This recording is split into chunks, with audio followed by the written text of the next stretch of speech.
Hello everyone, welcome to the channel. आज इस video में हम पढ़ेंगे फ्लेमिंगो बुक का क्लास 12th का चैप्टर द रैट ट्रैप। इसकी ऑथर है सेल्मा लेगरलॉफ। सेल्मा लेगरलॉफ एक स्वीडिश राइटर है। इनकी ज्यादातर स्टोरीज एक ही थीम पर बेस्ड होती हैं। उसी तरह ये स्टोरी भी इसी थीम पर बेस्ड है, जो कि है The essential goodness in a human being can be awakened through understanding and love. Means हम एक इंसान की गुडनेस को, उसकी अच्छाई को जगा सकते हैं लव से, केयर से, अंडरस्टैंडिंग से। उसकी सिचुएशंस को समझकर उसके अंदर की अच्छाई को जगाया जा सकता है। सो फ्रेंड्स, आगे चैप्टर को स्टार्ट करने से पहले हम इसमें जो मेन कैरेक्टर्स हैं उनके बारे में डिस्कस कर लेते हैं। इस स्टोरी में फ्रेंड्स 4 मेन कैरेक्टर्स हैं, जिसमें कि क्रॉफ्टर, पैडलर, आयरन मास्टर जो कि रामजोस आयरन मिल का ओनर है, एडला विल्मनसन जो कि आयरन मास्टर की डॉटर है। इसी के साथ हम चैप्टर स्टार्ट करते हैं।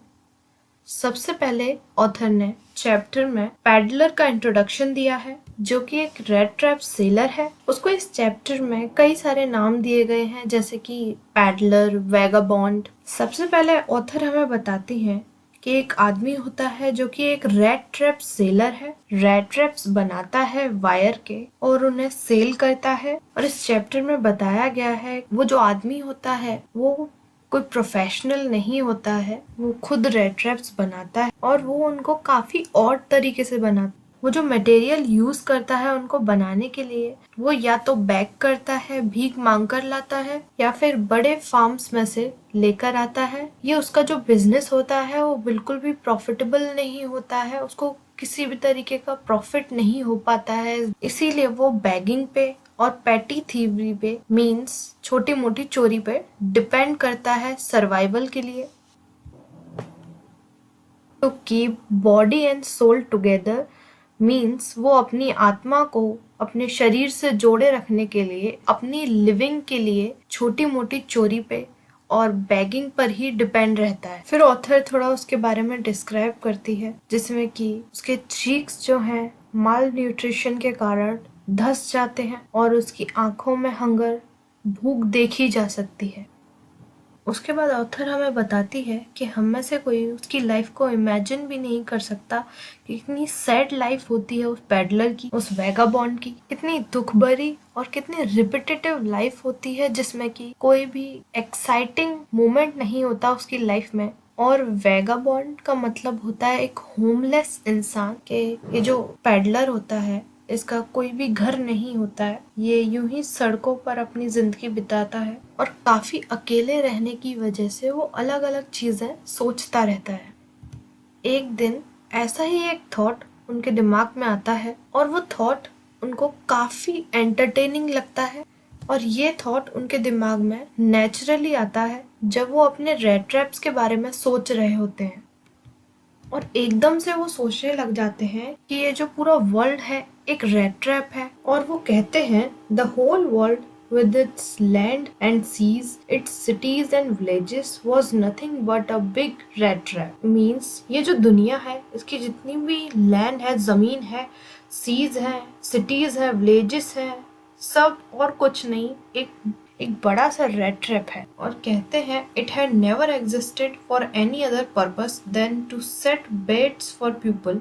It offered riches and joys, shelter and food, heat and clothing, exactly as the rat trap offered cheese and pork, and as soon as anyone let himself be tempted to touch the bait, it closes in on him, and then everything came to an end. यानी ये जो lands हैं, seize हैं, cities, villages हैं, ये सब exist करती हैं अपने पर्पस को पूरा करने के लिए, जो कि है एक बेट की तरह काम करना। बेट यानी एक रेड ट्रैप में हम जो चीज लगाते हैं एक चूहे को अट्रैक्ट करने के लिए, जिससे कि वो उस रेड ट्रैप की तरफ आकर्षित हो, उस चीज को बेट कहा जाता है। उसी तरह ये चीजें भी एक बेट की तरह काम करती हैं एक इंसान को अपनी तरफ आकर्षित करने के लिए। Means Joy, food, shelter, wealth, पैसे, ये सारी चीजें एज अ बेट इंसान को ऑफर करती है। जैसे कि एक रेड ट्रैप चीज और पोर्क ऑफर करता है एक रैट को पकड़ने के, और उसी तरह से जैसे ही एक इंसान इन बेट की साइड अट्रैक्ट होता है, इनको टच करता है, वो सोचते हैं जिस तरह रैट ट्रैप के बेट के साइड अट्रैक्ट होता है और जैसे ही वो उसको पा लेता है सब खत्म हो जाता है। उसी तरीके से जैसे ही इंसान वेल्थ, जॉय, फूड, शेल्टर इनकी साइड में अट्रैक्ट होता है और जैसे इन चीजों को पा लेता है, इनके क्लोज आ जाता है, वो अपनी लाइफ को कहीं ना कहीं खो देता है। वो फिर इन्हीं सब चीजों में उलझ कर रह जाता है। इसके बाद ऑथर हमें बताती हैं ये जो रेड ट्रैप सेलर है वो ऐसा इसलिए सोचते हैं क्योंकि ये जो वर्ल्ड है वो उनके लिए कभी भी काइंड नहीं था, क्योंकि वो एक पैडलर काफी गरीब था, इसलिए ये जो वर्ल्ड वो कभी भी काइंडनेस शो नहीं करता था रेड ट्रैप सेलर के लिए, जो कि एक पैडलर है। इसीलिए ये सोचना उस पैडलर के लिए बहुत ही नॉर्मल था कि ये कितनी बेकार जगह है, और वर्ल्ड के बारे में बुरा बुरा सोचना उसकी एक हैबिट बन चुकी। और इसी तरह से ये काफी अच्छा टाइम पास करने का तरीका था पैडलर के लिए, जिसमें कि वो उन लोगों के लिए बुरा बुरा सोचता रहता था और उन लोगों को देखता रहता था जो कि इन सारी चीजों में फंस कर रह गए हैं। इसके बाद ऑथर हमें बताती हैं कि एक डार्क इवनिंग में, मीन्स जब अंधेरा हो गया था, तो वो जो पैडलर होता है वो रोड की साइड में काफी मुश्किल से चल रहा होता है और तभी उसकी नजर पड़ती है एक लाइट ग्रे कॉटेज पर जो कि रोड साइड था। वो उस कॉटेज के दरवाजे पर जाता है, वो उस कॉटेज के डोर पर जाता है और उसे नॉक करता है ताकि वो उस कॉटेज के मालिक से पूछ सके कि क्या वो उस रात को वहाँ पर रह सकता है या नहीं।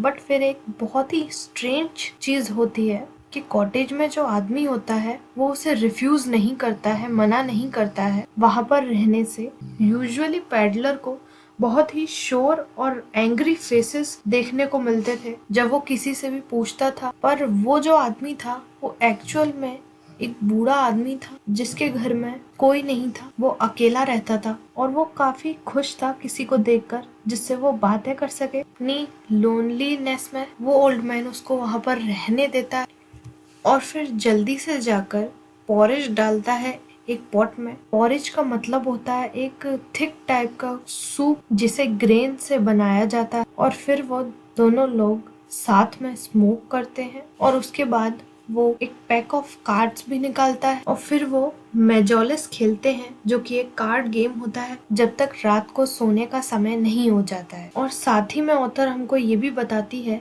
कि वो जो बूढ़ा आदमी था वो जितना जेनरस था पैडलर को पॉरेज ऑफर करने में, उतना ही जेनरस था वो उसको अपने कॉन्फिडेंशियल सीक्रेट्स बताने में। और वो पैडलर को बताता है कि जब वो जवान था वो एक क्रॉफ्टर था रामजोस आयरन मिल में, और क्योंकि अब वो बूढ़ा हो चुका है और अब वो डे लेबर नहीं कर सकता, मीन्स वो पूरे दिन काम नहीं कर सकता, तो उसको फाइनेंशियली सपोर्ट करने के लिए उसकी काव है, मीन्स उसके पास एक गाय जो कि काफी एक्स्ट्रा ऑर्डिनरी है, काफी अलग है। वो इतने अमाउंट में दूध देती है कि वो उसको क्रीमरी में जा बेच देती, मीन्स जहाँ पर दूध प्रोसेस होता है वहां पर जाकर बेच देता है। और बताता है पिछले ही महीने उसने अपना पेमेंट रिसीव वहां से जो कि था 30 क्रोनोर्स का। अब क्रॉफ्टर ये सारी चीजें पैडलर को बताता है, लेकिन पैडलर कुछ इस तरह से क्रॉफ्टर को देख रहा था जैसे कि उसको विश्वास ही नहीं हो रहा था उसकी बातों पर। इसलिए वो जो ओल्ड मैन होता है, क्रॉफ्टर होता है, वो खिड़की के पास जाता है जहाँ पर उसने एक लेदर पाउच, जो कि क्रॉफ्टर है वो विंडो के पास जाता है जहाँ पर कि उसने एक लेदर पाउच में अपने 30 क्रोनोर्स रखे होते हैं। लेदर पाउच को उतारता है विंडो फ्रेम से, उसमें से अपने 10 क्रोनोर्स के नोट्स को निकालता है। क्रोनोर्स वहाँ की जो करेंसी है, वो उन तीनों नोट्स को पैडलर को दिखाता है और वापस उसी लेदर पाउच में रख देता है। इसके बाद अगले ही दिन जब वो दोनों आदमी दूसरी ही सुबह जब पैडलर और क्रॉफ्टर दोनों उठते हैं, क्रॉफ्टर बहुत ही जल्दी में होता है क्योंकि उसको अपनी काऊ का मिल्क सेल करने जाना होता है, और पैडलर इसलिए उठता है क्योंकि वो सोचता है कि जब इस घर का ओनर ही इतनी जल्दी उठ रहा है, उसको जाना है, तो उसका भी यहाँ पर रहना ठीक नहीं। और इसीलिए जो ओल्ड मैन और पैडलर होता है वो दोनों ही घर को छोड़ते हैं। फिर क्रॉफ्टर या जो ओल्ड मैन होता है वो घर को लॉक कर देता है और अपने साथ उस घर की कीज को ले जाता है और पेडलर भी उसको वहां से गुड बाय थैंक यू बोलकर अपने रास्ते चला जाता है। पर कुछ आधे घंटे के बाद वो जो रेड ट्रैप पेडलर है वो वापस आता है और उस घर के गेट के सामने आके खड़ा हो जाता है और वो अंदर घुसने की कोशिश नहीं करता है, पर वो विंडो के पास जाता है और वो जो विंडो होती है वो उसे तोड़ता है और अंदर विंडो फ्रेम पर लगे उस पाउच को, जिसमें कि 30 क्रोनोर्स होते हैं, उस पाउच को निकाल लेता है और उन 30 क्रोनोर्स को उस पाउच में से निकालकर अपनी पॉकेट में रख लेता है और उस पाउच को फिर से वहीं लगा देता है और वो वहां से चल देता है। जब वो चल रहा होता है तो अपनी पॉकेट में 30 क्रोनोर्स को देख के वो काफी खुश और स्मार्ट फील कर रहा होता है कि उसने कितने कम टाइम में 30 क्रोनोर्स हासिल कर ली। Okay guys, that's all for today. मिलते हैं जल्दी ही नेक्स्ट वीडियो में नेक्स्ट पार्ट के साथ। तब तक के लिए do subscribe our channel for the next video. Thanks for watching.